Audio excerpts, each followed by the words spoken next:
జై శ్రీరామ్. రామచంద్ర నిజంగా ఎంతో అదృష్టం ఉంటేనే కానీ ఇలాంటి ప్లేసెస్లో అడుగు పెట్టమండి. అది మాత్రం అర్థమైంది. అందరూ నేను వెళ్ళానని చెప్పినప్పుడు నాకు చెప్పిన మాట ఇది. ఎందుకు ఈ మాట అన్నారా అని నేను ఇక్కడికి వచ్చి స్వామివారిని దర్శించుకున్న తర్వాత నాకు అర్థమైంది. Gautam neuro care brain stroke, migraine, fits, brain and spine surgeries కి బెస్ట్ న్యూరో సర్జన్. ఎంతటి మహద్భాగ్యము అని. 500 సంవత్సరాల నిరీక్షణ ఇది. వేల మంది త్యాగం, అలాగే కోట్లాది మంది భారతీయుల చిరకాల స్వప్నం అయోధ్యలో రామ మందిర నిర్మాణం. టెంట్ కింద ఉండేవారు రామయ్య. అలాంటి రామయ్యకి ఒక మందిరం కావాలి, ఒక మందిరం నిర్మితం అవ్వాలి. ఇదందరం మనం గర్వంగా చెప్పుకోవాలి. మా అయోధ్య రాముడు అంటూ మనందరం గర్వంగా మాట్లాడుకోవాలని చెప్పి ఎన్నాళ్ళ నుంచో మనం కలగన్నాం. కానీ ఆ తరుణం కళ్ళ ముందు కనపడుతూ ఉంటే చాలా సంతోషం అనిపించింది. ఇక విగ్రహ ప్రతిష్టాపన ఎంత ఘనంగా జరిగిందో మన అందరికీ తెలిసిందే. ఇందులో భాగంగా మొదటి రోజు కేవలం విఐపీలు వీళ్ళు మాత్రమే దర్శనం చేసుకున్నారు. మోదీ గారి చేతుల మీదుగా విగ్రహ ప్రతిష్టాపన కార్యక్రమం జరిగింది. మనందరం లైవ్లో వీక్షించాం. ఇక్కడున్న మేము కూడా అదే పరిస్థితి. అయితే చాలామంది భక్తులు నిన్ననే వచ్చి ఉన్నారండి. ఇక్కడ దగ్గర దగ్గర ఒక 3-4 రోజుల నుంచి ఉన్నారు. ఎప్పుడైతే ప్రతిష్టాపన ఉంటుందని చెప్పారో అప్పుడే ముందుగానే రెడీగా ఉన్నారు, ఎప్పుడెప్పుడు చూద్దామని చెప్పి. మొదటి రోజు అవకాశం లేదు, కానీ రెండవ రోజు అంటే 23వ తారీఖున ఉదయం 6 గంటల నుంచి ప్రారంభించారండి తొలి దర్శనం. ఆ బంగారు తలుపులు తీసి ఆ విజువల్స్ కూడా ఇప్పటికే వైరల్ అయిపోయాయి చాలా. నేను అవి చూసినప్పుడే అనుకున్నా స్వామిని చూడబోతున్నానని. వాస్తవానికి చెప్పాలంటే ముందు రోజే చాలామంది, ఇంకొంతమంది మీడియా వాళ్ళకి కావచ్చు, వీళ్ళందరికీ కూడా దర్శన భాగ్యం కలిగింది, చేసుకున్నారు.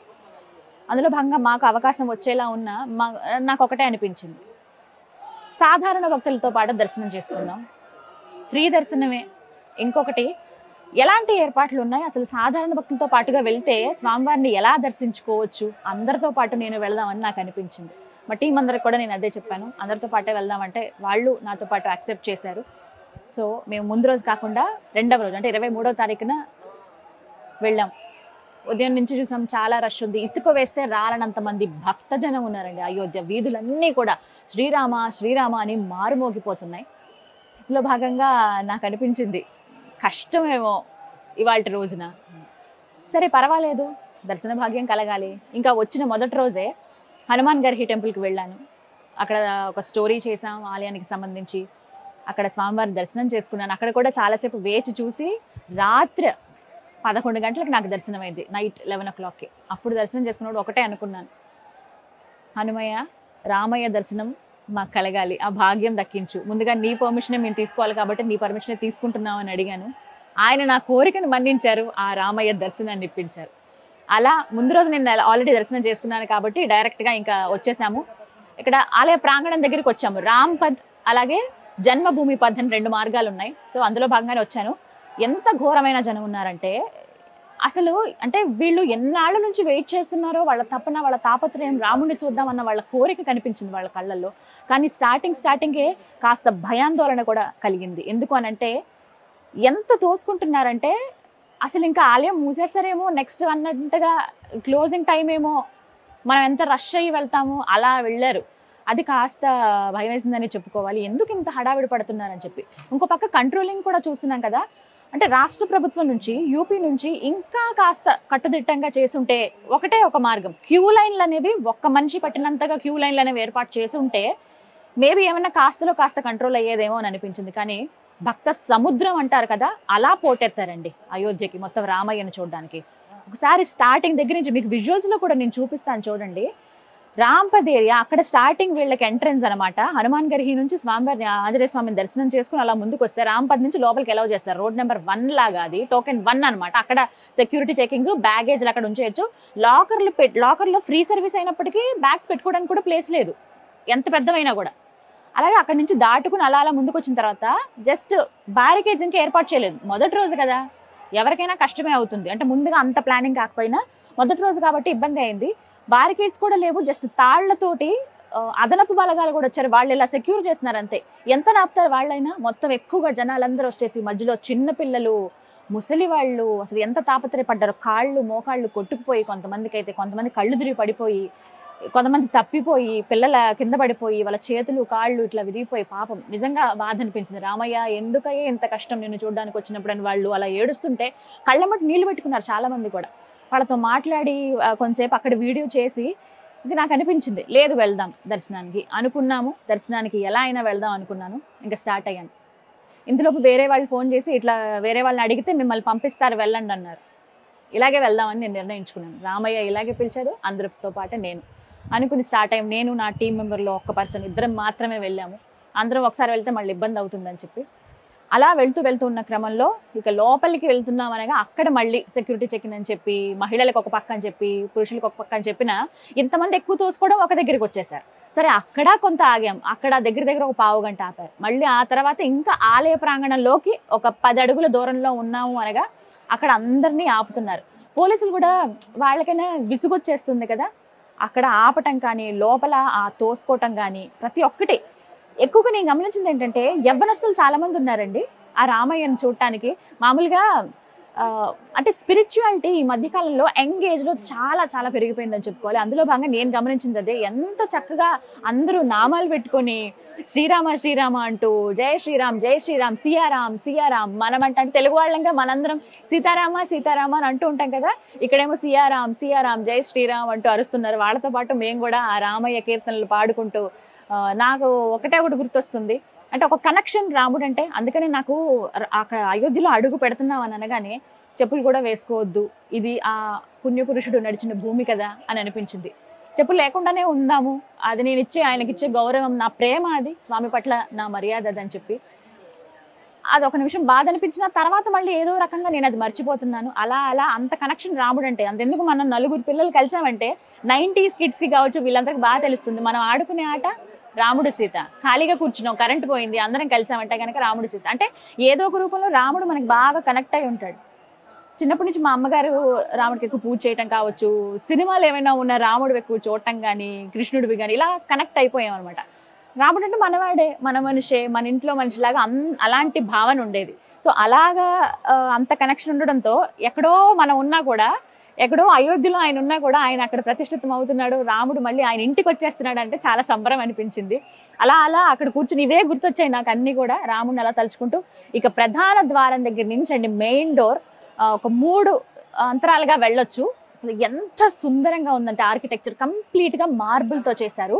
అసలు ఆ తెల్లది ఆ వైట్ మొత్తం కనిపిస్తూ ఉంటే పాలరాయి అంతా కనిపిస్తుంటే మరీ ముఖ్యంగా ఆ శిల్పికి నిజంగా దండం పెట్టాలండి. ఎంత చక్కగా చెక్కారో తెలుసా. ప్రతి ఒక్కటి కూడా అమ్మవారి రూపాలు ఒక్కొక్క స్తంభానికి మొత్తం పూలతోటి పుష్పగుచ్చాలతోటి అందంగా అలంకరించారు. అన్ని ఆర్కిడ్స్, ట్యూలిప్స్ ఇలాంటి ఫ్లవర్స్ తోటి చాలా అందంగా అలంకరించారు.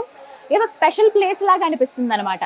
అలా అక్కడ కాసేపు ఆగిన తర్వాత ఇంకా లోపలైతే చాలా ప్రశాంతంగా వెళ్ళిపోవచ్చు. ఇక్కడ ఇంత రద్దీగా ఉంది, జనాలు తోసుకుంటున్నారు, ఒకరి మీద ఒకరు పడిపోతున్నారు, పిల్లలు ఇబ్బంది పడుతున్నారు, పెద్దవాళ్ళు ఇబ్బంది పడుతున్నారని నేను భావించాను. కానీ లోపలికి వెళ్ళాక అనిపించింది అరే ఇక్కడ ఎంత ఫ్రీగా ఉంది కదా అని. లోపలైతే ఈ అదనపు బలగాలు ఎవరైతే ఉన్నారో వాళ్ళంతా కూడా సెపరేట్ చేస్తున్నారు. ఫోన్స్ ఎవరు యూజ్ చేయొద్దు, ఎందుకంటే మూర్తిని కళ్ళారా స్వామిని చూడకుండా చాలా మంది ఫోన్లలో కూడా తీద్దామని ట్రై చేస్తారు. ఎవరికో ఫోన్ చేసి వీడియో కాల్ చూపిద్దామని ట్రై చేస్తారు. అఫ్కోర్స్ వాళ్ళ తాపత్రయం కూడా కరెక్టే, కానీ ఫస్ట్ స్వామిని కళ్ళారా చూడండి అని పోలీసులు కూడా అదే చెప్తున్నారు. ఇక మేము కూడా అదే చేసాం. రాముడిని తలుచుకుంటూ అలా నెమ్మదిగా లోపల మనం ఒక 20 అడుగులు వేసుకెళ్తే అంత దూరంలో స్వామి కనిపిస్తాడు. ఇక అక్కడి నుంచి ఉంటుంది చూడండి, హాయిగా మనం వైకుంఠంలోకి వెళ్ళిపోయామా అన్న ఫీలింగ్ కలిగింది నాకైతే. ఎంత బాగుందో, హాయిగా అనిపించింది. ఒక్కొక్క అడుగు వేసుకుంటూ ఆయన చూసుకుంటూ జస్ట్ ఆయన దగ్గర ఇలా టర్న్ అయ్యే దగ్గర మాత్రం కొంచెం ఫాస్ట్గా పక్కకి జరిపేస్తున్నారు, ఎందుకంటే అంతమంది దర్శించుకోవాలి కదా. అక్కడ పోలీసులు ఉన్నారు. సో ఒకటే మాట వాళ్ళు కొంచెం హార్ష్గా చెప్తారు, ఇంకా తప్పదు అలాంటి ప్లేస్లో ఉన్నప్పుడు. అక్కడి నుంచి అండి ఆ క్షణం నేను అయోధ్యలో ఎందుకు అడుగు పెట్టానో, ఏ ఉద్దేశంతో అయితే వచ్చానో, అసలు ఆ రామయ్య సడన్ టూర్ ఇది నిజంగా చెప్పాలంటే. ముందు వాస్తవంగా నేనైతే ముందు ప్లాన్ చేసుకోలేదు. ముందు రోజు అనుకున్నాం, నెక్స్ట్ ట్రావెల్ అయిపోయాము అంతే. ఎందుకు రామయ్య ఇక్కడికి రప్పించుకున్నాడని ఒక్క క్షణం నాకు, ఇందుకా స్వామి నిన్ను ఇలా కల్లారా చూడ్డానిక, నీ దివ్యమోము నాకు కనిపించడానిక, ఇది నాకు పూర్వజన్మ సుకృతమేమో స్వామి అనిపించింది. నిజంగా ఇప్పుడు చెప్పినా నాకు ఆయన చూసినప్పుడు నాకు ఎలాంటి భావన ఉందో అదే ఇప్పుడు తెలుస్తోంది. రోమాలు ఎక్కబడిస్తే అంటారు కదా, నిజంగా నా కళ్ళల్లో కూడా నీళ్ళు వస్తూ ఉంటాయి. అంటే అంత కనెక్ట్ అయిపోతూ ఉంటాం మనం స్వామికి. అక్కడ వెళ్ళి చూడగానే ఆయన ధనుర్బాణాలతోటి బంగారపు ఆయన మోమే నాకు ఒక బంగారంలా కనిపించింది. వజ్రాల లాంటి నామాలు దగదగా మెరుస్తున్నాయి, కెంపులు వజ్రాలతోటి ఆ నామం.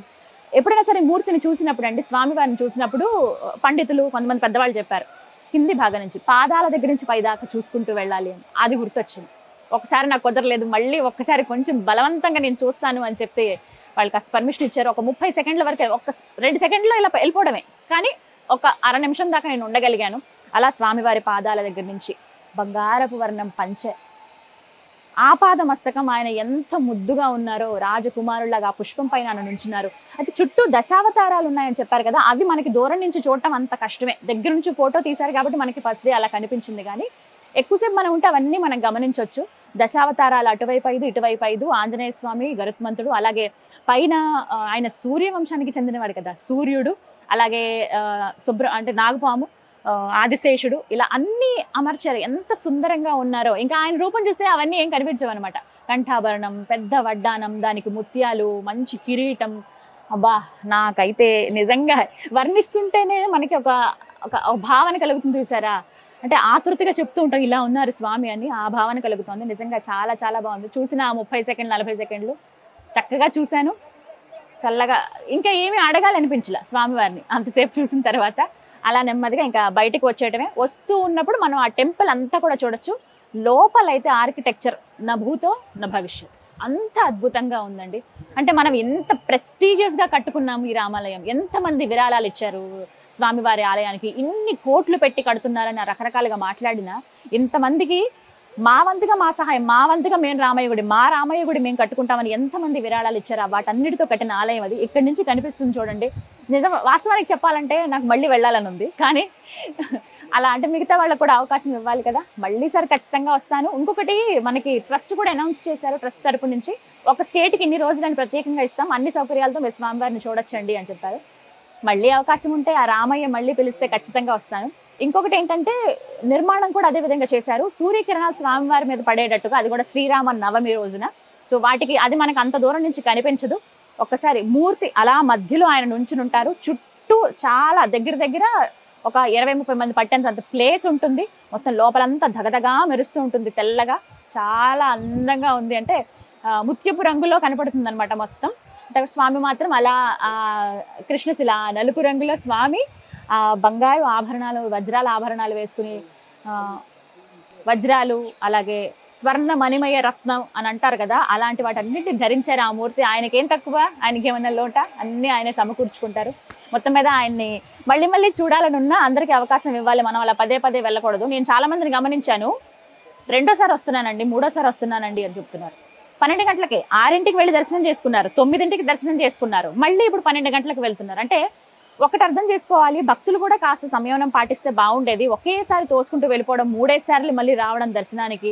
అలాగే ఇంకొకటి, రాష్ట్ర ప్రభుత్వం కూడా కొంచెం క్యూ లైన్లు అనేవి కరెక్ట్గా ఏర్పాటు చేసి ఉంటే ఎంతమంది వస్తారని ఊహించకుండా ఉండరండి. ఎందుకంటే ఇది మన ఖ్యాతి, మన భారతీయులందరూ ఎప్పటి నుంచో కోరుకున్నది కాబట్టి ఆబ్వియస్గా వస్తారు. సో అక్కడ కొద్దిగా క్యూ లైన్స్ ఒక్కటే ఏర్పాటు చేసి ఉంటే, పురుషులకని ఇటు మహిళలకని పెద్దవాళ్ళకని ఇలా కొంచెం ఏర్పాటు చేస్తుంటే బాగుండేది. అయితే అవి కూడా ఏర్పాటు అవుతాయి, ఇంకొద్ది రోజులు సమయం అయితే పడుతుంది. స్టార్టింగే కదా, అన్ని మనకు సౌకర్యాలు కావాలంటే కుదరదు. అది కూడా అనిపించింది నాకు.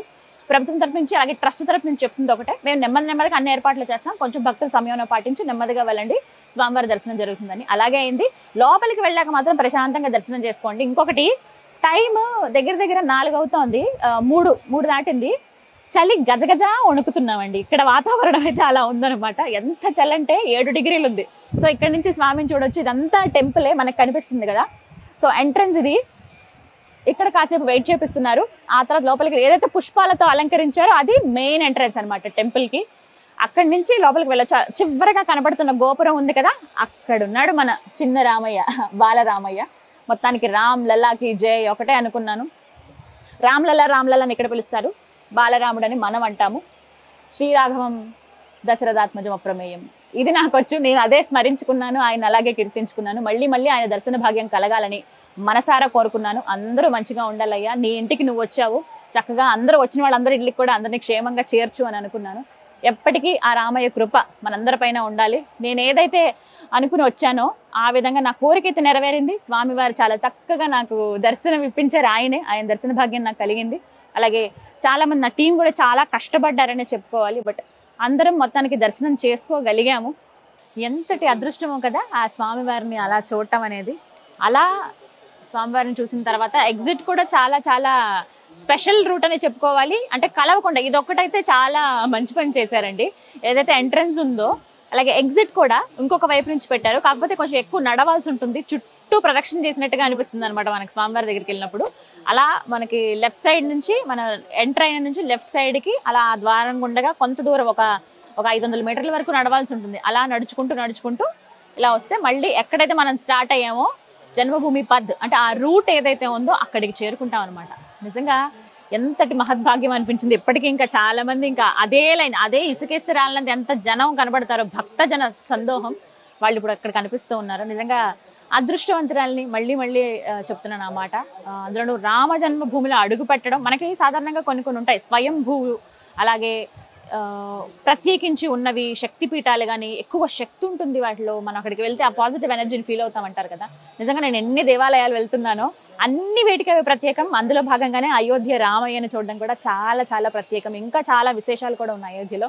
అందుకే ఇలా నేను రావడానికి నాకు ఒక అవకాశం ఇచ్చిన సుమన్ టీవీ యాజమాన్యానికి, మా సుమన్ సార్ ఎండి గారికి థ్యాంక్ యూ సో మచ్ చెప్పాలి. అలాగే నాకు జన్మనిచ్చిన తల్లిదండ్రులకి, ఇంత నేను చిన్న బాబు ఉన్నాడు తనని వదిలేసి వచ్చాను, నా భర్త కానీ అందరూ సహకరించారు నాకు ఇన్ని రోజులు. నేను తట్టుకోలేని అసలు చలి, అలాంటి చలిలో కూడా నేను ఉండగలిగానంటే అంతా ఆ రాముడి దయే, ఆ రాముడి కృప అందరిపైన ఉండాలని కోరుకుంటున్నాను. మొత్తం మీద అన్ని అరేంజ్మెంట్స్ అన్నీ కూడా బాగున్నాయి. ఇంకా కొంచెం డేస్ గడుస్తున్న కొద్దీ డెవలప్మెంట్ జరుగుతుంది. 1 yearలో పూర్తిగా మారిపోతుంది. రామరాజ్యం ఏ విధంగా ఉండేదో సస్యశ్యామలంగా అన్ని సదుపాయాలతో, అదే విధంగా ఈ రామ జన్మభూమిని కూడా మేము తయారు చేస్తామని చెప్పి యూపీ గవర్నమెంట్ చెప్పింది. ఆల్రెడీ ట్రస్ట్ ప్రధానంగా చెబుతూ ఉంది.